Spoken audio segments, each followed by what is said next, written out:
반갑습니다. 다 잘 됐는데 소개가 한 가지가 잘못됐어요. 전 무당이라고 돼 있죠. 무당이 될 뻔했고 무당은 안 했었거든요. 내림구까지는 받은 건 확실해요. 근데 무당이라는 것은 남의 돈을 받고 남의 점을 봐주고 구슬하는 사람이 무당인데, 무당이 안 되려고 몸부림치다가 예수님 믿고 오늘 이 자리까지 오게 된 거거든요. 어쨌든 여러분들 만나게 돼서 너무나 반갑고 감사합니다. 운동을 굉장히 좋아하는 어떤 남자가요, 등에 낙하산을 메고 비행기 타고 하늘 높이 올라갔어요. 드디어 높은 곳에 다다랐을 때 용감하게 팍 뛰어내렸거든요. 낙하산은 어떻게 돼야 될까요? 펴져야 되죠. 만약에 낙하산이 펴지지 않으면 이 사람은 그대로 떨어져서 죽게 돼요. 낙하산은 항상 펴져야 됩니다. 그런데 이 낙하산이 언제나 펴져야 되는 것처럼 똑같이 항상 펴져야 되는 것이 한 가지 더 있어요. 그것이 무엇이냐? 바로 저와 여러분의 인상이에요. 인상이 펴지지 않으면 인생이 펴지지 않거든요. 자, 다 같이 말씀하시겠습니다. 낙하산과 인상은 펴져야 산다. 시작. 낙하산과 인상은 펴져야 산다. 지금 덜 펴지신 분들이 있으세요. 이빨을 꽉 깨물고 목사가 하려니까 그냥 하는 거예요. 낙하산과 인상은 펴져야 산다. 아니거든요. 이번에는 활짝 웃으시면서 옆 사람 쳐다보고 말씀하시겠습니다. 시작. 낙하산과 인상은 펴져야 산다. 아멘. 여러분들의 인생도 이렇게 활짝 펴지시기를 소원합니다. 저는 한평생 살아가면서 가장 중요한 것은 만남이라고 생각을 합니다. 우리가 예수님을 만나서 이렇게 천국 구원을 얻게 되고 평안하게 살아갈 수 있는 것이 얼마나 큰 복인지 아세요? 게다가 좋은 교회를 만나고 좋은 목사님 만나고 또 이렇게 좋은 교우들 만나서 함께 신앙생활을 할 수 있다는 거 정말 큰 복이거든요. 그런데 저는요, 참 제 인생이 희한했어요. 예수님을 먼저 만났어야 됐는데 저는 불행하게도 귀신을 먼저 만났거든요. 그래서 그 귀신들한테 참으로 오랜 세월 동안 끌려다니면서 처절하게 고생하다가 주님의 은혜로 그 귀신들 전부 다 떼어내고 오늘 이 자리까지 오게 됐는데, 보통 사람인 제가 어떻게 하다가 귀신을 만나게 됐을까요? 오늘은 제 인생 스토리를 잔잔하게 조금도 더 불리거나 줄인 거나 하지 않고 있는 그대로를 한번 말씀드려 보고자 합니다. 제가 신앙생활을 쭉 하면서 저도 트라우마가 하나가 있어요. 저는 교회에서 절대로 찬양을 안 했었어요. 왜 그런지 아세요? 무속에 10년 이상 관련이 돼 있다가 교회에 첫 발을 디뎌가지고 찬송가를 열심히 따라했더니 옆 사람이 휙 쳐다보더니 무당 연불하냐? 이게 무슨 소리야? 내가 찬송가 소리가 좀 이상한가? 싶었어요. 근데 그 다음에 또 어느 날 보니까 불경 외는 것 같이 찬송가를 불러? 이런 말을 또 해요. 그때부터는 전 절대로 찬양은 안 했어요. 혼자 있을 때만 찬양 부르고, 옆에 교회에서 누가 옆자리만 앉으면 입만 뻥긋뻥긋하고. 근데 제가 목사가 되고 나서 이렇게 전국에 섬에도 가고 다니다 보니까 많은 분들이 목사님은 왜 찬양을 안 하세요? 이 말을 많이 해요. 그래서 이거를 정말 극복을 해야 되겠다. 내가 왕이신 예수님을 믿는데 이걸 극복 못하면 되겠느냐 해서 용기를 내서 올해 6월 20일 날 첫 싱글 앨범을 냈어요. 제 인생 고백을 담은, 세상 속에 돌아다니다가 주님을 만나게 된 그 스토리로 작사 작곡을 받아서 녹음을 한 거가 있거든요. 오늘 용기를 내서 한번 해보겠습니다. 제목은 주님 나 여기 있어요. MR 들어주세요.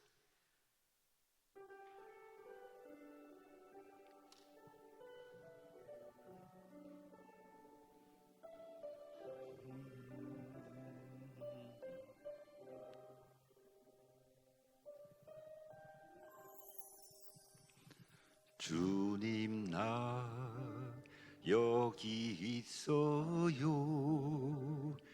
오 주님 어디 있나요? 험한 길 돌고 돌아서 상하고 지친 이 모습 주 앞에 무릎을 꿇고 회개의 눈물 흘리며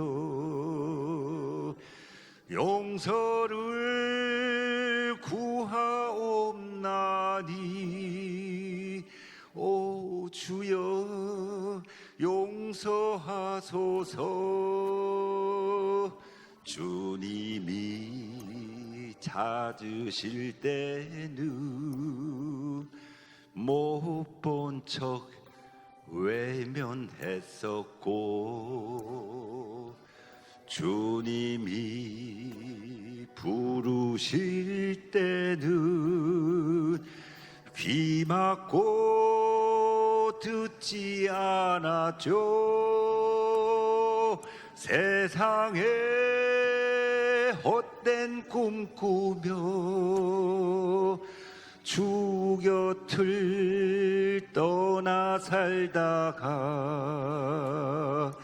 몸과 마음 붙들 수 없어 주님께 찾아왔어요.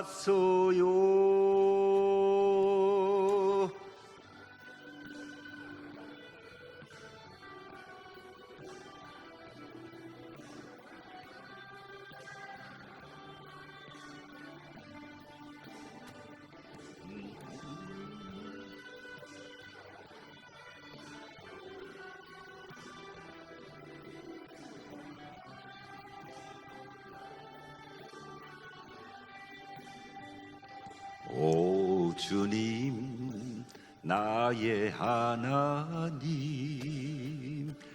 이 모습 받아주소서. 주의 품 따뜻한 것을 나 이제 알았나이다. 이제는 말씀 따르며 믿음에 순종하면서 주 앞에 이를 때까지 주님만 따라 살래요. 주 앞에 무릎을 꿇고 회개의 눈물 흘리며 용서를 구하옵나니 오 주여 용서하소서. 오 주여 용서하소서. 주님 나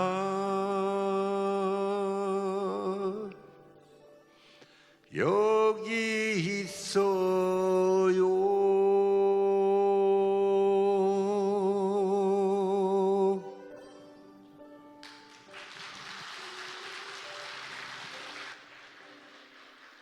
저 정말 그랬거든요. 예수님 주변에서 믿으라고 수없이 많은 사람들이 저를 전도했지만 너나 잘 믿어 그러고 듣지 않고 사업하면서 돈 벌겠다고 세상 속에 돌아다니다가 몸과 마음 다 지치고 상해졌을 때 주님을 다시 만났거든요. 우리 주님 얼마나 좋은지 몰라요. 정말 제 인생 고백의 노래였어요. 자, 말씀 증거하겠습니다. 제가 태어날 때부터 무슨 특별한 태몽이 있었던 것도 아니에요. 저도 여러분들과 같이 똑같이 평범하게 자라나고 학교 다니고 대학 들어가고 대한민국 육군 장교를 하고 대기업 다니고 했었거든요. 근데 저한테 엄청난 사건이 생기는 거예요. 어느 날 너무나 사랑했던 제 어머니가 피를 토하고 쓰러지셨어요.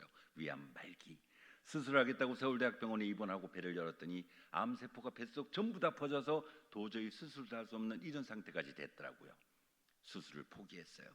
병원에서는 그냥 어머니 모시고 나가래요. 집으로 돌아왔는데 미칠 것만 같았죠. 어머니 살리고 싶었거든요. 모든 방법을 다 동원을 해요.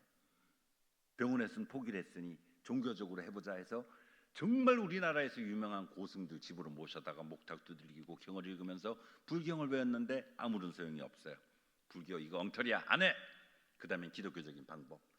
차범근 선수 안수기도에서 무릎을 낫게 했다는 이천석 목사님도 모셔봤고, 그 밖에 안수기도 잘하는 수없이 많은 목사님들, 그리고 심지어는 그때 당시 대통령 만나는 것보다 더 어렵다는 조용기 목사님까지 집으로 모셔서 안수기도 받았는데 어머니는 낫지 않았어요. 우린 욕을 하기 시작했어요. 전부 다 사기꾼이고 나쁜 놈들이다. 애초에 걸리지도 않은 불치병 암에 걸렸다고 헛소문을 낸 이후에 목사가 와서 손을 얹고 기도를 하는 척하면 다 나았다고 펄떡펄떡 뛰고 이래서 목사가 잘 먹고 교회가 부자가 되기 위한 사기극일 뿐이야, 이렇게 우리는 욕을 했었어요. 근데 세월이 지난 이후에 알게 됐죠. 우리 어머니는요 늘 이렇게 말씀하셨어요. 목사님이 와서 기도해서 나으면 감사하지만 나는 절이 더 편해. 나는 나오면 절에 갈 거야. 이러는데 하나님이 뭐가 답답하다고 어머니 낫게 해주셨겠어요. 어쨌든 기독교적인 방법도 그만두고 이제는 도사들 찾았죠. 전국에서 수없이 많은 도사들, 유명한 도사들 찾아서 그들의 비법을 따라해보고 심지어는 미국 도사까지 초청을 해서 치료받았는데 효과가 없어요. 어머니는 결국 그렇게 가셨어요.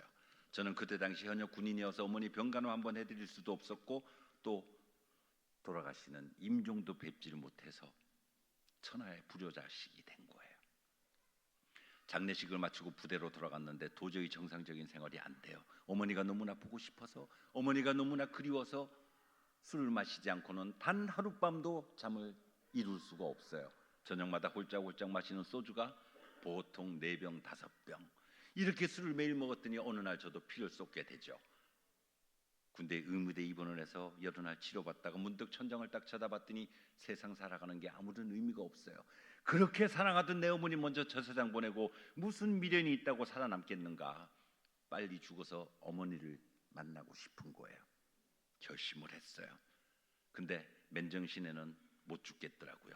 술을 잔뜩 마시고 큰 길가에 앉아서 한참을 기다리다가 때마침 맞은편에서 오는 큰 트럭을 보고 냅다 뛰어들었는데 술을 너무 많이 먹어서인지 출발이 좀 늦었나 봐요. 트럭은 급브레이크 끽 밟고 서게 되고 저는 그날 차에 치지도 못하고 트럭 아저씨한테 죽는 것보다 더 많이 맞았어요. 그리고 부대로 돌아와서 생각을 바꾸죠. 아니야, 죽어도 곱게 죽어야 돼. 내가 차에 치여서 머리통 부서지고 팔다리 잘라주고 이러면 어쩌면 어머니가 나를 몰라볼지 몰라. 아니, 알아보신다 해도 정말 슬퍼하실 거야. 곱게 죽어야 돼 해서 약을 사 모으기 시작해요. 수면제, 신경안정제, 감기약, 기침약 잔뜩 사다가 한꺼번에 입안에 틀어놓고 삼키기 시작해요. 목구멍으로 약은 막 넘어가는데 갑자기 막내 여동생이 떠오르더라고요. 우리 어머니 돌아가실 때 고작 15살이었던 제 막내 동생. 만약에 나까지 죽는다면 얘가 얼마나 더 슬퍼할까 생각을 하니 도저히 죽을 수가 없었어요. 그래, 죽는 거는 아무 때나 죽을 수 있어. 동생 20살 될 때까지만 죽는 거 참자. 그리고는 약을 다 뱉어내고 자살을 포기해요. 그리고는 외우기 시작한 불경이 있죠. 어머니 돌아가셨을 때 49제라는 거를 했었는데 그때 어떤 스님이 가르쳐준 불경. 오 마무가바이로 차나마 하무드라마니 파드마저바라 풀어봐야 타야훔. 이게 전부예요. 광명진언이라는 건데 이 불경을 하루 저녁에 10,000번을 외우면 사람이 하늘로 올라갈 수 있다는 거예요. 열심히 외우기 시작했어요. 근데 군대에서 하루 종일 힘들게 훈련을 받고 밤에 그걸 열심히 외다가 숫자가 수천 번이 지나가면 헷갈리는 거예요. 그럼 처음부터 다시. 또 열심히 외다가 숫자가 헷갈리면 또 처음부터 다시. 10,000번이 정확하게 맞지 않으면 무효라 그러니까. 그렇게 수없이 많은 날을 불경 외워봤지만 한 번도 정확하게 10,000번을 채운 기억은 없고 어느 날인가부터는 그것도 다 그만뒀어요. 근데 그걸 10,000번을 채웠다고 사람이 하늘에 가겠어요? 제가 그냥 너무나 슬퍼하니까 스님이 그냥 슬픔을 잊으라고 하라고 그랬던 것 같더라고요. 어쨌든 세월은 지나서 군대를 제대하고 코롱에 들어가게 됐어요. 대기업에 들어갔더니 4주간 연수훈련을 받는 게 있었는데 대구에 내려가서 훈련을 쭉 받다가 어느 날 피곤해서 몸을 벽에 기대고 잠깐 쉬고 있었는데 분명히 제 어머니는 돌아가셨잖아요. 근데 앞에 어머니가 걸어 들으시는 게 보이는 거예요. 깜짝 놀라서 엄마. 그런데 어머니가 막 우세요. 우시면서 하시는 말씀, 먹고 싶은 거 참아가며 입고 싶은 거 아껴가며 자식 새끼 길러본들 무슨 소용이 있단 말이더냐. 내가 죽은 지 얼마나 됐다고 네가 벌써 내 생일을 잊어버려. 하면서 어머니가 막 우시는 거예요. 엄마 그게 무슨 말이에요? 그리고 어머니 쪽으로 확 뛰어갔는데 없어져 버렸어요. 깜짝 놀라서 달력을 찾아보고 수첩을 뒤져보니까 음력 6월 열이틀, 정말 제 어머니 생신인 거예요. 기가 막혔죠. 누구보다도 효자라고 생각했는데, 누구보다도 어머니를 사랑한다고 생각했는데 어머니 돌아가시고 그 첫 번째 생신마저 잊어버리는 천하의 불효막심한 놈이죠. 원래 믿지 않는 사람들은 사람 죽으면 돌아오는 첫 번째 생신은 해드리더라고요. 회사 연수금 오고 다 제끼고 담을 넘어서 밖으로 나갔어요. 음식점에 가서 숟가락을 밥공기에 거꾸로 꽂아두고 반찬 위에 젓가락을 여기저기 옮기고 다녔더니 음식점 주인이 장사 안 돼 죽겠는데 재수없게 미친놈 들어왔다고 막 화를 내요. 사정 이야기라고 싹싹 빌어서 어머니 첫 번째 생신은 그렇게 챙겨드렸고, 그리고 다시 회사 들어와서 남은 연수 기간을 마치고 본사에 배치를 받게 됐는데요. 저는 그때 당시 봤던 그 어머니가 그때 당시는 정말 제 어머니인지 알았거든요. 아니에요. 제 어머니가 아니었고 제가 최초로 본 귀신이었던 거예요. 사탄 마귀 귀신은 사람의 가장 약한 부분을 속이고 들어오거든요. 저는 그때만 해도 어머니 얘기만 나오면 바로 눈물을 쏟아내고 정신없이 슬퍼하니까 귀신들이 어머니 모습을 하고 나타나서 저를 속이려고 했었던 거죠.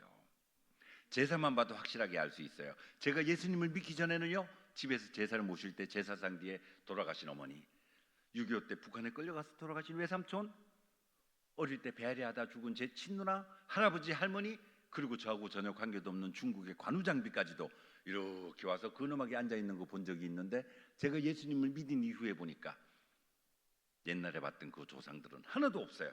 어디서 왔는지 정체도 알 수 없는 시커먼 귀신들이 제사상 뒤에 와서 앉아있더라니까요. 그제서야 알게 된 거예요.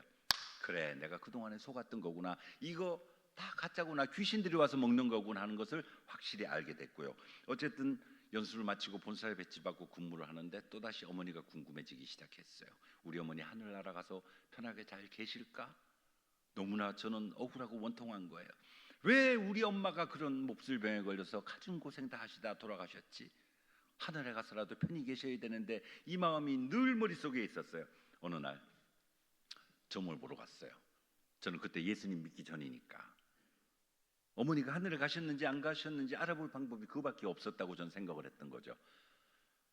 그때 당시 미아리, 정릉, 신촌, 연세대학교 근처에 무당집이 많았는데 어딜 갈까 고민하다가 그래도 대학 근처 무당이 조금은 더 똑똑할 거야 해서 연세대학교 앞에 갔어요.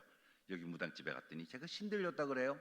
에이씨, 무슨 귀신 씨나라 까먹는 소리 하고 있어. 태태 침 뱉고 나왔어요. 그리고 미아리도 가보고 정릉도 갔는데 똑같은 대답이에요. 처음 가는 집인데 다들 똑같이 제가 신들렸다는 거예요. 기가 막혔죠. 아니야 나 인정 못해. 돌아왔어요. 내가 쓸데없이 이런 데 가지고 엄마 편하게 잘 계시는가 알아보러 갔더니 내가 왜 귀신 들렸다는 이런 소리나 들어. 저런 나 인정 못해. 그리고 돌아왔는데 그 말이 제 머리를 떠나지 않아요. 한 군데도 아니고 몇 군데서 똑같이 신들렸다 그러니까 내가 너무 싼 데를 갔나 보다. 한 번을 가도 좀 비싼 데를 가보자 해서 서울에 삼청동 국무총리 공간 앞에 가면 휘파람 부는 여자가 있다 그러더라고요. 여기를 물어물어 찾아갔더니 여기도 역시 똑같은 대답. 제가 신들린 거 확실히 맞고요. 그 신을 받아들이지 않으면 신병에 걸려서 시름시름 앓다가 결국은 죽게 되고, 제가 죽은 이후에 저 대신 누나나 어린 여동생이 무당이 돼야 된다는 거예요. 이 말이 제 발목을 붙잡았어요. 하염없이 쏟아지는 눈물을 닦으면서 돌아서서 나왔지요. 수없이 많은 밤을 눈물 콧물 범벅이 되면서 고민하다가 결심을 해요. 그래, 누나나 여동생이 무당하는 것보다는 차라리 내가 희생을 하자 해서 드디어 내린 굿을 받아요. 이때가 1984년 음력 7월 5일. 전 이것만 하면 끝나는 줄 알았거든요. 아니더라고요. 이때부터 새로운 고통이 시작이 돼요. 저도 모르게 말이 막 튀어나와요. 직장생활 하다가 같은 부서에 있는 여직원 불러다가 갑자기 미스박 임신했어요? 이런 말이나 하고, 제 눈에는 그 여직원 배가 막 남산만하게 부르거든요. 금방이라도 아기를 낳을 것 같이. 불러서 물어봤더니 이 여직원이 깜짝 놀라면서 뒤로 주저앉아요. 저 다음 달에 결혼해요. 임신한 그 사람들한테 말하지 말아주세요. 복도 지나가다 아무나 남자 직원 만나면 또 한마디 해요. 야 인마, 너 열심히 일해도 소용없어. 곧 잘려. 말이 이렇게 막 튀어나와요. 물론 맞을지 틀릴지는 저도 몰라요. 세월이 지나가 봐야 아는 거니까요. 근데 맞고 안 맞고 이제는 이렇게 말을 막 하다 보면 회사에서 정신병자 취급받을까봐 입술을 꽉 깨물고 참기 시작하죠. 그리고는 다시 무당들을 찾아다녀요. 날 이렇게 만든 게 무당들이니까 이런 걸 막을 방법도 틀림없이 있을 거야 해서 정말 유명한 무당들 찾아다녀요. 근데 한결같이 나오는 대답은 사람이 어떻게 신령님을 이겨? 괜한 고생하지 말고 빨리 신을 받아들여. 아니야 난 못해. 서울에만 용한 점쟁이가 있는 건 아닐 거야 해서 그땐 계속 코롱에 다니고 있었으니까 일요일만 되면 전국에 경상도 깔꼬리보살, 전라도의 쪽지게보살, 충청도의 멍보살, 팔도를 다니면서 무당들 찾아다녀요. 똑같아요. 버티지 말고 빨리 하라고. 어차피 신의 길을 갈 거 미리 들어가서 천신을 모시고 유명한 무당이 돼야 될 거 아니냐고, 신제자가 돼야 될 거 아니냐고. 전 받아들일 수가 없었어요. 미친놈처럼 전국을 이렇게 돌아다니다가 우연히 어떤 스님 출신 법사를 알게 됐는데 이분 하시는 말씀 세 가지만 잘하면 몸에 귀신은 붙어 있어도 최소한 직업 무당은 하지 않을 수가 있대요. 오케이, 저 무조건 시키는 대로 할게요 했더니 세 가지. 첫 번째, 1년에 한두 번씩 귀신들을 대우해주고 달래주는 친적구슬하고, 두 번째 명산대천 다니면서 기도를 하고, 세 번째 밤마다 기도를 하래요. 근데 이것도 만만치 않아요. 그때 당시 대기업 한 달 봉급이 27만 원일 때 신굿 한 번 하는 건 200만 원이에요. 요즘은 무당들 신굿 한 번 할 때 보통 2천만 원에서 3천만 원 받고 하거든요. 물가 상승으로 따지면 비슷해요. 그래도 어떻게 해요? 무당을 안 하고 싶으니까 수단과 방법을 안 가리고 악착같이 돈을 모아서 어쨌든 한 해도 걸리지 않고 구순 꼭 했어요. 두 번째, 명산대천이요. 혼자 멀리 있는 산에 다니기 힘드니까 회사 산악부에 가입을 해서 동료들하고 산에 가요. 태백산, 월출산, 월악산, 지리산, 계룡산으로 남해 보리암으로 명산, 대산, 악산, 소산, 크고 작은 모든 산들 다 다니면서 기도 다녔고요. 멀리 있는 산에 가지 못할 때는 서울에 있는 남산 삼각산에 가서 촛불 밝히고 기도하다가 집에 돌아가면 밤 11시. 저녁밥 먹고 잠깐 쉬다가 새벽 1시쯤 되면 다시 무릎 꿇고 기도하기 시작해요. 이렇게 시작된 기도는 새벽 5시까지. 아침에 회사는 가야 되니까 2시간 반이라도 잠을 자야 될 거 아니에요. 건강이 나날이 나빠져요. 구탈도 마련하겠다고 정말 맛있는 거, 영양가 있는 거 한 번도 먹어본 적이 없고 무조건 저는 싼 거만 먹었었거든요.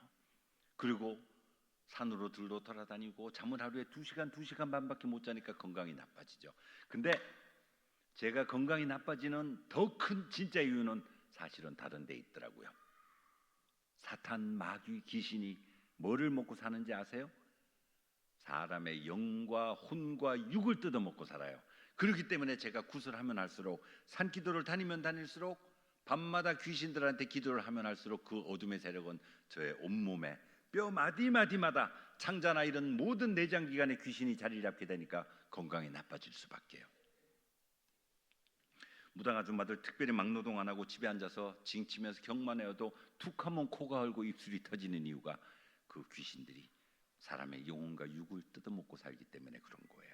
어쨌든 이렇게 지금 무당이 되지 않으려고 처절하게 영적 전쟁을 하면서 살아왔던 그 십수년 생활 동안에 우리나라의 큰 무당, 나라 무당들도 많이 알게 됐지만 귀신들이 가지고 있는 여러 가지 특징을 알게 됐어요. 첫 번째 특징, 신경질이에요. 저는 무당 아줌마들이 배운 게 적고 성질이 원래 나빠서 그렇게 짜증을 많이 내고 신경질 내는지 알았거든요. 아니에요. 우리 같은 보통 사람도 누구나 귀신 들리면 그렇게 신경질을 내게 돼요.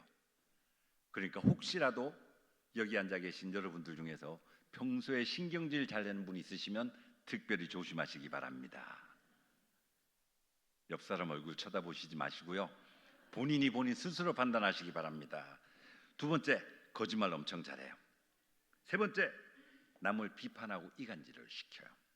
앞에 있을 때는 막 칭찬을 해줘요. 야, 김보살 요새 영빨 기가 막히네. 기도 많이 하는가 봐. 그러고 막 칭찬하다가 이 사람이 잠깐만 자리 비면 으이그 저 여자 요새 바람난 거 알아?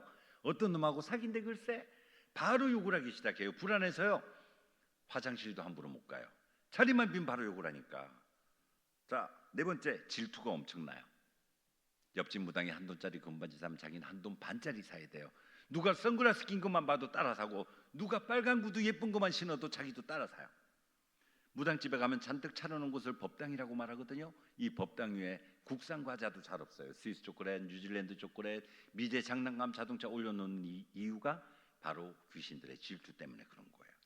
자, 5번째, 이놈의 귀신들은요, 사람만 보면 무조건 구슬하라고 강요를 해요. 18번이 그거예요. 원통해서 못 살겠다, 배가 고파 못 살겠다, 내 자손 하나 뭐 상 한번 차려주라. 이게 18번이에요.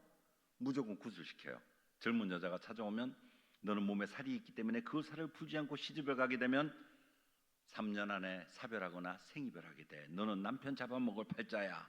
이래가지고 구슬시키고, 사업하는 사람이 찾아오면 대박나게 해준다면서 구타라 그러고, 전세 사는 사람이 찾아오면 집 사게 해준다고 전세금 빼와서 구슬하라고 하죠. 근데 이들이 하라는 대로 다 따라하면 전부 길거리 나가 앉아요. 이것만 하는지 아세요? 더 나쁜 것도 해요. 사람의 생명을 담보로 구슬해요. 옛날에 장희빈이나 장록수 이런 영화 보면 허수아비 만들어 놓고 막 화살로 쏘고 하는 거, 이런 거 실제로 해요. 암에 걸리고 희귀병 걸려서 정말 죽어가는 사람이 찾아오면 그 환자 대신에 아무나 다른 사람이 대신 죽게 되는 대수대명굿. 80년대 초에는 주로 살아있는 닭을 이용을 했어요. 살아있는 닭을 3배로 한 겹, 2겹을 싸요. 그리고 중간중간에 100원짜리 동전 끼워 넣죠. 저승가는 노잣돈이라고. 그리고 앞에 불을 활활 타오르게 피워놓고는 그 살아있는 닭을 송곳으로 칼로 찔렀다 뺐다 해요. 닭은 피를 흘리면서 고통스러워하는데 그 닭을 또 불에 넣었다 뺐다 하는 거예요. 닭이 최대한 많이 고통을 겪을수록 그 고통 겪는 순간에 사람의 암세포가 녹아내린다고 이들은 믿는 거예요. 이런 짓을 한다고 사람의 병이 나을 리도 없지만 낫고 안 낫고 이전에 이렇게 잔인한 짓까지 서슴지 않고 하는 세력이 바로 귀신이라는 거죠. 자, 6번째, 음란해요. 물론 다 그런 건 아니에요. 근데 거의 대부분이 바람을 펴요. 자기 남편이 있어도, 자기 아내가 있어도 애인들이 있더라니까요. 남자 여자 올려가지고 같이 산기도 가고 용궁기도 가고 하면서 정분 나서 그렇게 되는가 봐요. 어쨌든 이렇게 귀신들의 나쁜 점을 알게 되면 될수록 저도 제 몸에 있는 귀신 떼어내고 보통 사람으로 살고 싶었어요. 근데 혹시라도 귀신 떼어내다가 잘못해서 내 가정에 해코지라도 할까봐, 그게 무서워서 귀신 세계를 벗어나지 못했죠. 이렇게 고통 속에서 처절하게 살아가고 있던 중에 제 주변에 사건들이 터지기 시작해요. 예수 믿는 집안에 시집가서 잘 살던 우리 누나 갑자기 부도가 났어요. 1990년에 그때 당시 돈으로 110억이 부도가 나서 자영은 미국으로 도망가 버렸고, 누나는 아이 셋을 데리고 우리 집으로 야반도주해서 왔어요. 귀신들은 난리가 나죠. 왜 재수없게 예수 믿는 여자를 집안에 받아들여? 당장 내보내! 근데 오갈 데 없는 누나를 어떻게 나가라 그래요? 어쩔 수 없이 한 집에 살게 됐죠. 여기까지만 해도 다행인데 누나가 하혈을 하기 시작해요. 그 부도의 충격으로 너무나 놀라서 피를 쏟기 시작하는데 병원은 안 가고 오히려 40일 작정 철학 기도를 하는 거예요. 기가 막혔죠. 그 아픈 몸으로 날마다 철학 기도로 가는데, 옛날에 그렇게 부자로 살던 누나가 부도가 나니까 정말 버스 탈 그 돈조차 없는 거예요. 그래서 교회에서 운행하는 셔틀버스 타고 철학 기도 갔다가 예배가 끝나면 그 버스를 타야 집에 오는데, 가는 건 시간 맞춰 잘 가는데 오는 건 툭 하면 버스를 놓쳐요. 개인 기도 하다 보면. 그러면 집까지 걸어오죠. 그 추운 겨울날 집까지 걸어오면 얼굴이 새파랗게 얼고 손발이 꽁꽁 얼어서 오는 그 모습을 볼 때마다 마음이 너무나 안 좋더라고요. 그래서 제가 생각을 조금 바꿨어요. 그래, 나만 교회 안에 안 들어가면 되지, 누나를 교회까지는 태워다 드리자, 이렇게 된 거죠. 어느 날인가부터 제가 누나를 모시고 교회 앞에 딱 내려주고 저는 차 안에서 바로 카세트 테이프를 들어요. 마하바냐 바람일다 신경관자재보살하고 막 불경을 있는 대로 틀어놓고 목탁도 들으면서 기다리고 염주 돌리면서 기다리고 하다 보면 새벽 1시 반 2시가 되면 누나가 나와요. 저는 교회 갔다 오는 누나의 얼굴은 절대로 쳐다보지 않았어요. 누나는 항상 눈이 팅팅 부어서 왔거든요. 신세 타령 팔자 타령하면서 얼마나 울었겠어요. 우리 누나 부도날 때 그때 당시 누나 나이가 고작 40살이었어요. 제 손위니까 저는 어른인지 알았는데 제가 이 나이가 되고 보니까 여자 나이 40에 신랑은 도망가 버렸지. 애는 셋이나 딸렸지. 얼마나 기가 막혔겠어요. 그러니까 교회만 가면 우는 거예요. 그게 보기 싫어서 전 항상 앞만 보고 운전해서 집으로 왔었는데 어느 날 하루는 빵긋빵긋 웃으면서 와요. 누나 웬일이야 했더니 야, 나 오늘 진짜 은혜 많이 받았다. 하나님은 전지전능하신 분이기 때문에 나의 이 힘들고 어려운 모든 사정 알고 계시고 극복하게 해주실 거야. 하나님은 전지전능하신 분이야. 그 좋기도 하겠다 망한 주제. 말은 이렇게 툭 내뱉었지만 그 말이 잊어버려지지가 않아요. 모든 것을 알고 모든 것을 할 수 있는 분, 그런 분이 바로 하나님이라고. 전지전능하신 하나님, 전지전능, 이렇게 몇 번을 외우고 돌아왔어요. 근데 짜증이 나기 시작하죠. 제 입장에서는 믿지도 않는 예수님 때문에 밤마다 교회 앞에 가서 차 세워놓고 몇 시간씩 기다리는 게 얼마나 왕짜증인데요. 그래서 녹두리라도 하려고 제가 알던 그 스님 출신 법사를 찾아갔더니 병원에 입원을 했다 그래요. 한 걸음에 병원에 달려가서 봤더니 다 죽게 생겼어요. 췌장암 말기. 얼굴이 새카맣게 변했어요. 눈에 이 흰자위도 없어요. 여기까지도 새카맣게. 황달도 지나고 흑달까지 온 거예요. 이 정도면 정말 며칠 못 살겠거든요. 못 살겠더라고요. 이런 분을 붙들고 제 녹두리를 할 수가 없잖아요. 오히려 그분의 이야기를 듣게 됐어요. 그분이 저한테 하시는 말씀, 이복의 동생, 지금부터 내가 하는 말 잘 듣게. 내가 평생을 법사 생활하면서 귀신들을 얼마나 잘 섬겼는가. 그런데 내 꼴이 이게 뭐야? 다 죽게 되지 않았는가? 한번 나와보겠다고 병원 치료도 하면서 굿도 수없이 많이 했지만 아무 소용이 없더라. 근데도 무당들은 내 돈 빼먹으려고 자꾸만 굿만 하라고 하네. 그런데 병원에 있는 예수 믿는 사람들은 달라. 한 번도 나한테 돈 달라 소리도 하지 않으면서 와서 침대 시트도 갈아주고 날 위해 기도해주고 심지어는 나를 목욕시켜준 적도 있네. 그래서 말인데 나 이제부터라도 예수 믿기로 했네. 동생도 아무 소리 말고 예수 믿게. 전 속으로 생각했어요. 그래, 사람 죽을 때 가까우면 헛소리 한다 그러더라, 이렇게 생각을 했는데 저는 그날 그분을 만난 게 마지막이었어요. 그분은 채 며칠이 지나지 않아서 돌아가시게 됐고, 돌아가시기 전에 극적으로 병상세를 받아서 지옥의 문턱에서 천국 구원을 얻게 됐어요. 할렐루야. 그분은 그렇게 천국 가셨는데 저한테는 더 무서운 사건이 기다리고 있는 거예요. 그때 당시 유치원에 다니던 우리 애가 어느 날 저를 보더니 반갑게 뛰어오면서 한마디 해요. 아빠, 무당이 뭐야? 깜짝 놀랐어요. 너 그 소리 어디서 들었어? 아빠, 우리 반의 집지하에 무당이라는 사람이 사는데 왜 어른이 맨날 둥그런 쇠를 두들기고 방울을 흔들고 막 울긋불긋한 옷을 입고 벌떡벌떡 뛰고 춤을 추는데 이게 뭐 하는 사람이야? 저도 모르게 툭 튀어나온 말. 무당은 귀신들하고 친하게 지내고 귀신이 시키는 대로 하는 사람이야. 아빠, 그러면 무당은 나쁜 사람들이네. 아빠는 무당들하고 친하게 지내면 안 돼. 알았지? 그리고 지방으로 뛰어가요. 저는 눈물이 흘러내려요. 하염없이 흘러내려요. 저요, 내 아이에게 무당의 자식이라 소리 남겨주고 싶지 않았거든요. 어린이 놀이터에 가서 수없이 눈물을 흘리다가 결심을 해요. 그래, 죽든지 살든지 귀신 한번 떼어내보자. 귀신을 떼어내려면 귀신이 제일 싫어하는 예수를 믿어야 돼, 이 생각이 딱 난 거예요. 물론 무서웠죠. 제가 만약 귀신을 떼어내겠다고 예수님 믿으면 귀신하고 예수님하고 막 싸울 거 아니에요. 만약에 예수님이 지면 저는 죽어요. 예수님은 절대로 지시는 분이 아니죠? 왜요? 예수님은 왕이시니까요. 근데 저는 그때까지만 해도 한 번도 교회를 다녀본 적이 없었기 때문에 예수님이 왕인 걸 몰랐거든요. 저는 그때 당시만 해도 예수님은 그냥 서양 귀신인지 알았었어요. 알고 보니 만왕의 왕이시잖아요. 어쨌든 독하게 마음먹었어요. 잘못해서 죽더라도 차라리 그게 낫다. 내 아이에게 무당의 자식이라는 소리를 남겨줄 바에는 차라리 죽는 게 낫다. 죽으면 죽으리라 결심을 하고 누나를 따라 드디어 교회에 첫 발을 디뎠어요. 이때가 1992년 5월 6일. 죽기를 각오하고 갔는데 안 죽었어요. 다음날 또 한 번 더 가보자. 또 독하게 마음을 다져먹고 그래, 가야 돼. 둘째 날 갔는데 또 쌩쌩해. 물론 귀신들이 욕하고 때리고 협박하고 겁을 주지만 죽이기까지 못하더라고요. 그래, 인생만사 3-4번이라 그래서 내일 또 한 번 가보자 해서 세 번째 날 또 왔는데 여전히 저는 건강하게 살아있잖아요. 다음 날부터 신이 나서 날마다 눈알 따라 철학기도 다니기 시작했어요. 나는 예수님을 늦게 믿었으니까 남들보다 더 열심히 해야 돼. 그래서 철학기도 맨날 가고요. 주일 예배도 1부 예배 드리고 2부 예배 드리고 3부 예배는 커피 마시면서 놀다가 4부 예배 드리고 5부 예배 드리고, 교회에서 하는 성경 공부 프로그램 한 개도 안 빠뜨리고 다 하고, 그러다가 새벽 기도까지 나가기 시작하는 거예요. 그랬더니 일주일에 교회를 13번 14번도 가요. 그래도 정말 전 교회 가는 게 좋았어요.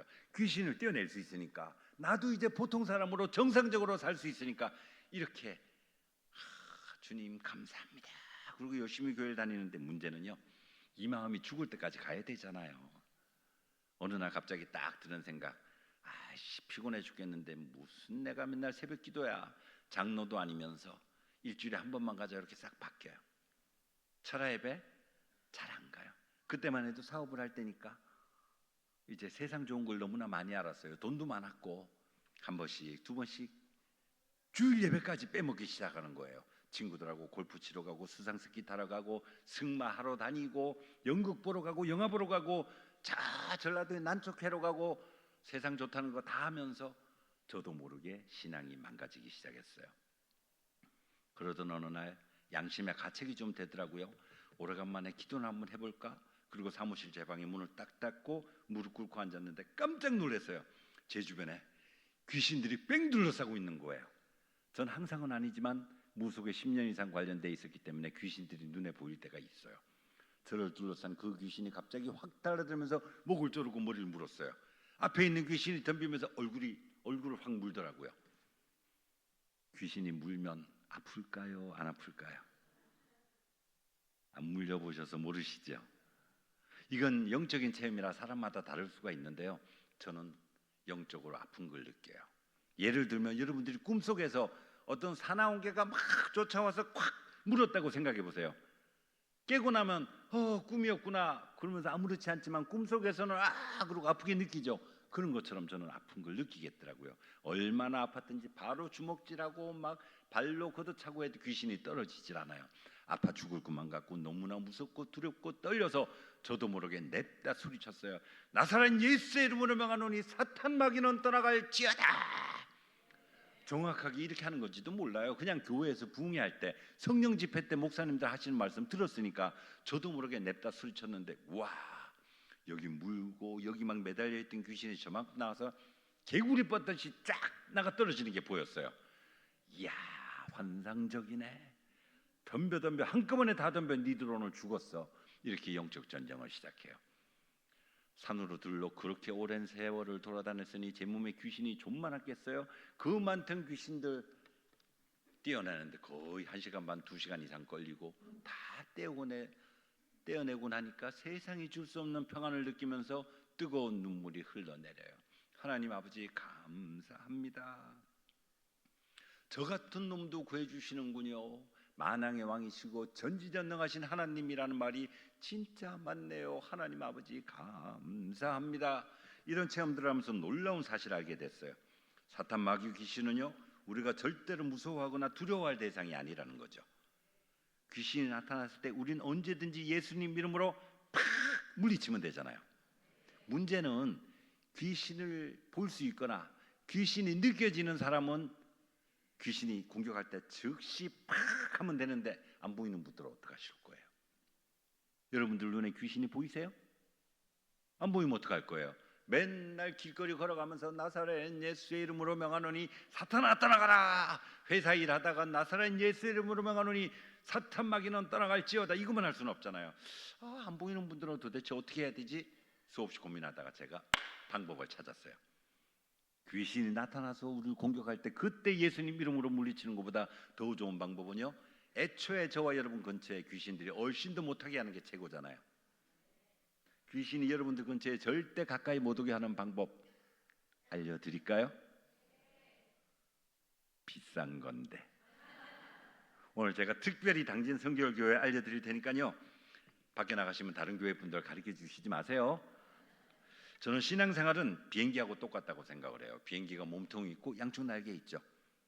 똑같아요. 비행기 몸통이 바로 우리가 예배 드리는 것이고, 양쪽 날개는 말씀 믿고 기도하는 거예요. 날개 아무리 폼나고 멋있게 만들어놨어도 몸통이 없으면 비행기 아니죠. 마찬가지, 예배를 빼먹기 시작하면 신앙생활 완전히 망가지니까 절대로 예배를 빠뜨리지 않게 되시기 바랍니다. 날개, 기도는 하지 않고 말씀 열심히 읽으시는 분들이 있어요. 이런 분들 굉장히 똑똑하고 유식하고 성경 구절도 암송 잘해요. 근데 기도를 하지 않고 그냥 말씀만 읽어서는 그 크신 하나님의 사랑을 느낄 수가 없어요. 그 따뜻하신 예수님의 임재하심을 느낄 수가 없어요. 신앙생활은 머리로만 하는 것이 아니고 가슴으로도 해야 되거든요. 그와 반대로 말씀을 읽지 않고 기도만 열심히 하는 분들, 우와, 이런 분들 기도 한번 시키면 오토바이 엔진을 혓바닥에 달아놓은 것처럼 다다다다다 얼마나 잘하는가 몰라. 근데 위험해요. 말씀을 읽지 않고 그냥 기도만 하면 언제 사탄 마귀 귀신에게 속아 넘어갈지 몰라요. 언제 이단 종교에 빠질지 몰라요. 1992년에 다미성교회라고 있었어요. 자기네들은 전부 다 죽지 않고 산채로 하늘로 들려 올라간다는 그 이단 사이비 교주의 말에 속아서 이들이 있는 재산 다 갖다 바치고 직장 그만두고 학교 자퇴하고 단체로 생활했어요. 그러다가 그 사이비 교주가 말한 바로 그날 깨끗하게 목욕 제기하고 흰 옷으로 갈아입고 밤 12시 땡 할 때 두 팔을 쫙 들었는데 한 사람도 못 올라갔잖아요. 이 사람들이 왜 속았는지 아세요? 말씀을 읽지 않아서 그래요. 성경에 기록된 바 딱 한 줄만 읽었어도 마지막 나라 하늘의 천사도 아들도 모르고 오직 아버지만 아시느니라, 요거 한 줄만 읽었어도 그런 사이비 교주가 몇 월 며칠 몇 시에 멸망이 온다, 휴거된다, 이런 거에 속지 않죠. 그래서 우리가 말씀을 읽어야 되는 거예요. 예배드리고 말씀 읽고 기도하면 저와 여러분 근처에 사탄 마귀 귀신이 얼씬 더 못하게 되리라 믿습니다. 이렇게 신앙생활을 하다가 저도 이제 전도를 하기 시작했어요. 주변에서 우연히 알게 된 조폭들을 전도하고 교도소를 지속적으로 다니면서 복음을 전하고 이렇게 쭉 해오다가 우연히 TV를 통해서 축구 경기를 보게 됐어요. 축구를 경기하는 걸 이렇게 보다가 어떤 선수 하나가 눈에 들어왔어요. 등치도 안 큰데 축구를 잘해요. 이게 누구냐? 이영표 선수. 제가 좀 단순하거든요. 저 선수도 예수님 믿었으면 좋겠다, 이 생각 하나로 제가 쓴 책을 소포로 보냈더니 연락이 왔어요. 그래서 이영표 선수랑 첫 만남이 시작된 거예요. 2001년에 만난 날 세상 표현으로요, 거품 물고 복음을 전해갖고 당일날 제가 영접 기도까지 시켰잖아요. 그리고는 돌아오는 주일부터 제가 교회를 데리고 가고 성경 말씀을 가르치기 시작했어요.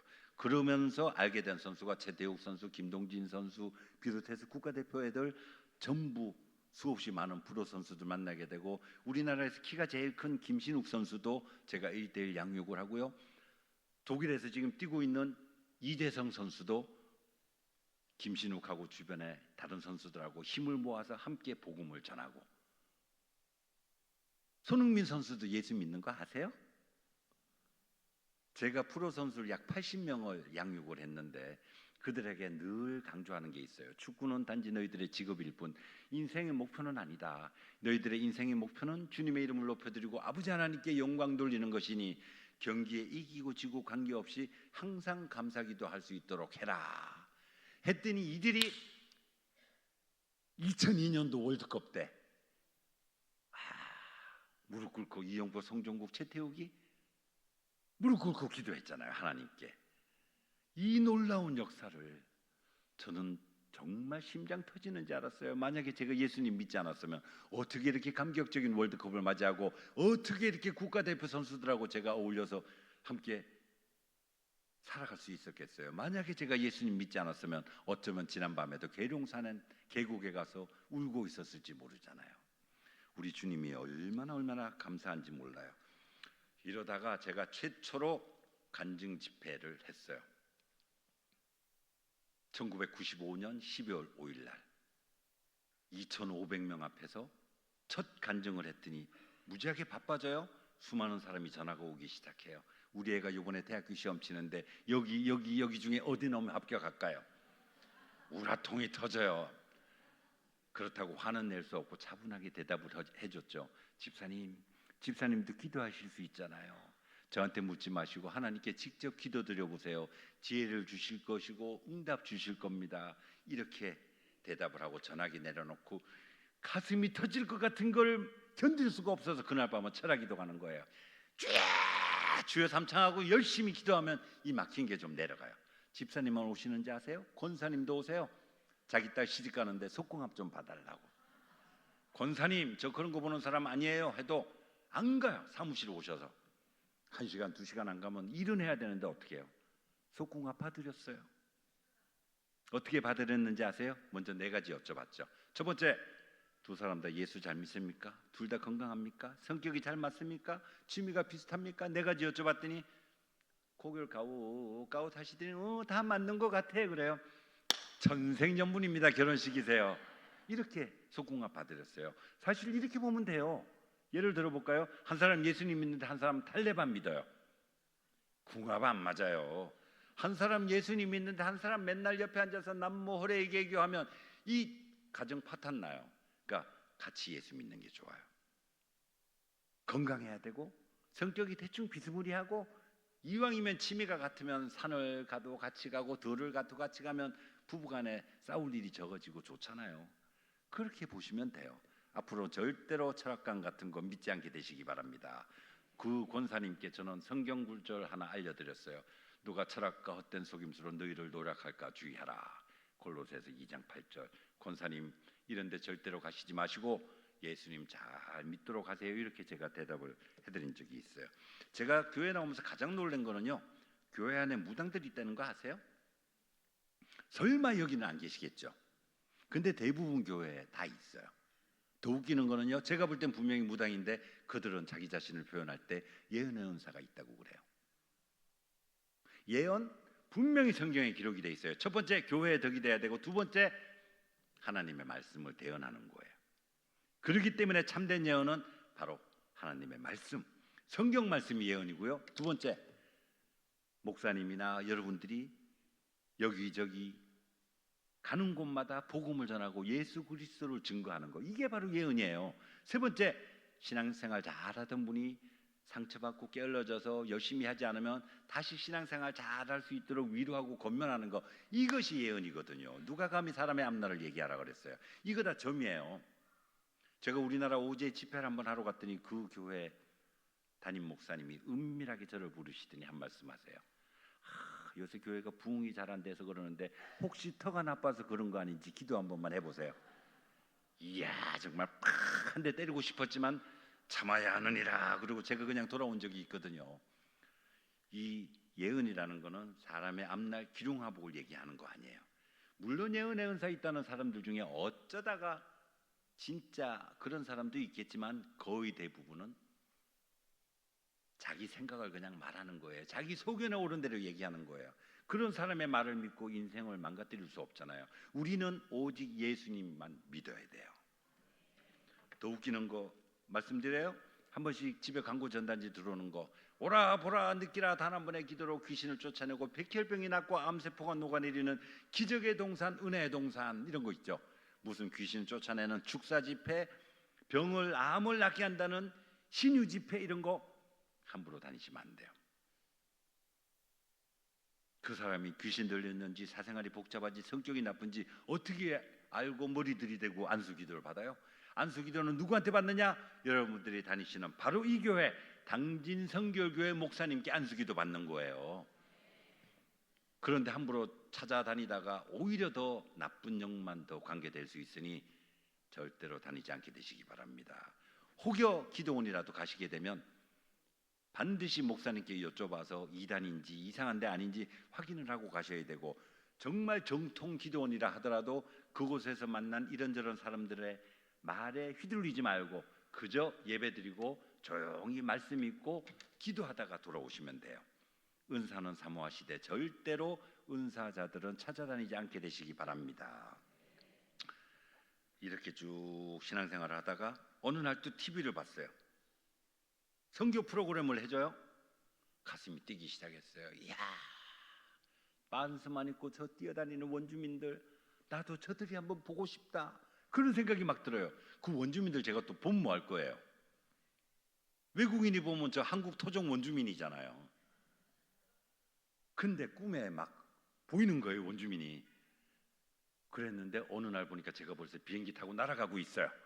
남태평양으로 무려 15시간을 비행기를 타고 가기 싫다는 친구 하나 강제로 붙잡아가지고 같이 남태평양으로 가고 있는 거예요. 주변에 사업하는 친구들, 야 니네들 다 후원해 해가지고 막 현금 2천만 원 들고 원주민들한테 좋은 거 해줄 거라고, 교회 짓는데 도움 줄 거라고 남태평양 가서 원주민들 만나고 그리고 돌아왔어요. 한 번 간 걸로 만족이 안 돼서 그 다음에도 가고 또 그 다음에도 가고. 근데 그렇게 잠깐 뭐 15일씩 갔다 와서 제가 하면 뭘 하겠어요? 그저 복음 전하고 조금 경제적인 도움 주고 오는 건데, 하지만 한 가지는 확실히 알고 돌아왔죠. 우리 모두는 예수님 안에서 한 가족이 되어야 된다는 거예요. 그리고 주님이 우리에게 주신 지상명령, 예루살렘과 온 유대와 사마리아와 땅끝까지 이르러 내 증인이 되리라. 땅끝이 어디일까요? 남미 정글이요? 아프리카 사막이요? 아니요. 여러분들이 살고 계신 그곳 앞집 뒷집 혹은 옆집에 아직도 예수님을 믿지 않은 사람이 있다면 그곳이 바로 땅끝이거든요. 때를 얻든지 못 얻든지 끊임없이 복음을 전해서 한 영혼이라도 더 구했으면 좋겠어요. 저는 전국의 집회를 다녔는데 제일 속상한 때가 뭔지 아세요? 듬성듬성 머리 빠진 것처럼 빈자리가 있으면 가슴이 아파요. 우리가 복음을 전해서 한 사람이라도 더 채우고, 막 자리가 좁아서 여기 지금 통로가 얼마나 넓은지 아세요? 여기 탱크도 지나가요. 여기에 보조 의자 놓고 그래도 안 돼서 막 위에까지 성도님들 올라와서 앉고 목사님한테 막 찾아가서 교회 좁아서 못 살겠네요, 목사님 어떻게 한번 해봐요, 이런 소리가 저절로 터져나왔으면 좋겠어요. 단지 머리 숫자 채우자는 게 아니에요. 함께 천국에 가자는 거죠. 이렇게 좋은 예수님 나만 잘 믿고 나만 천국 가지 말고 함께 천국 가자는 거죠. 오늘 혹시 교회 처음 오신 분 있으세요? 궁금해서 그러는데 손 한번 들어보실래요? 서울로 안 잡아가요. 손 한번 들어보세요. 좋아요. 그럼 하나 더 여쭤볼게요. 그래, 난 지옥 가도 좋은데 절대로 난 죽을 때까지 예수 안 믿을 거야 싶은 분 손 한번 들어보세요. 아무도 손 안 드시네요? 좋아요. 제가 그러면 다음에 당진 성결교회 오면 오늘 손 드셨던 분들 또 만날 수 있는 거죠? 그리고 먼 훗날 천국에 갔을 때 아싸 우리 그때 당진에서 만났었죠, 잘 지내셨어요, 이렇게 반갑게 서로 인사할 수 있었으면 좋겠어요. 그죠? 저 교도소 열심히 다니거든요. 한 영혼이라도 더 구하고 싶어서 지금 23년째 다녀요. 한 번은 강도 살인 육범이 저를 보자마자 반갑게 뛰어오면서 제 앞에서 바지를 훌렁 내렸어요. 얌마 바지 왜 벗어? 그러니까 목사님이 사주신 팬티 입고 나왔어요.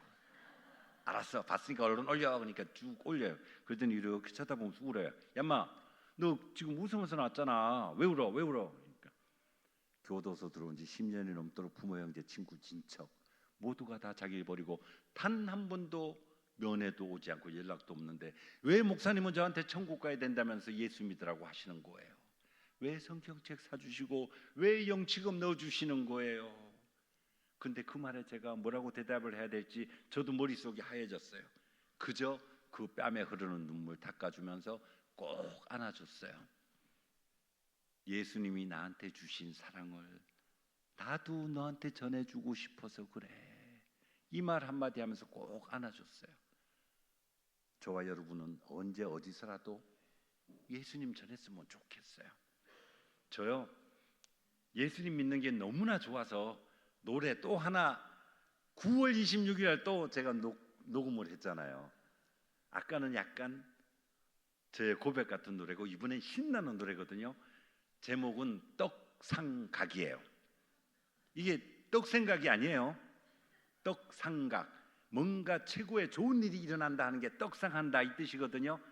떡상각 하면 우리한테 좋은 일이 일어날 때다, 그런 의미예요.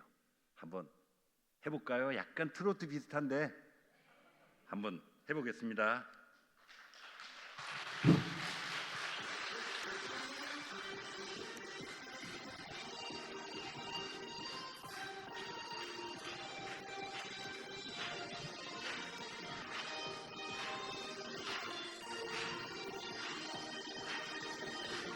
사는 게 때로는 힘들어도 사는 게 지치고 눈물겨워도 인생의 무게가 나를 눌러도 우리 믿음 탄탄대로 달려갈 거야. 세월 살다 보면 힘에 부쳐 가끔은 주저앉아도 훌훌 털고 앞만 보고 가는 거야.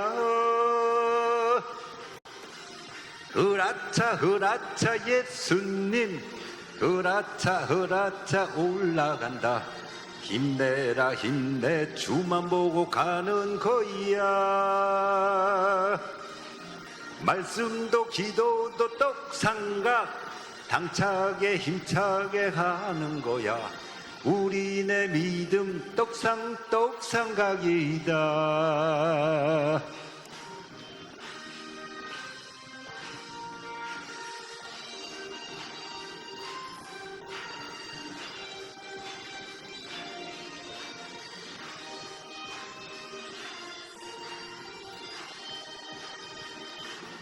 사는 게 아프고 괴로워도 사는 게 말처럼 쉽지 않아도 인생에 물살이 휘몰아쳐도 우리 믿음 상한가로 올라갈 거야.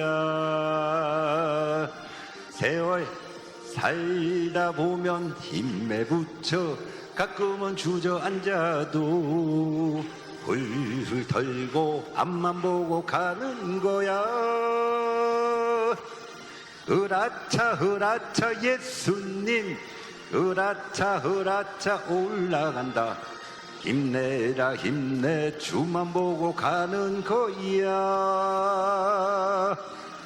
말씀도 기도도 떡상각 당차게 힘차게 사는 거야.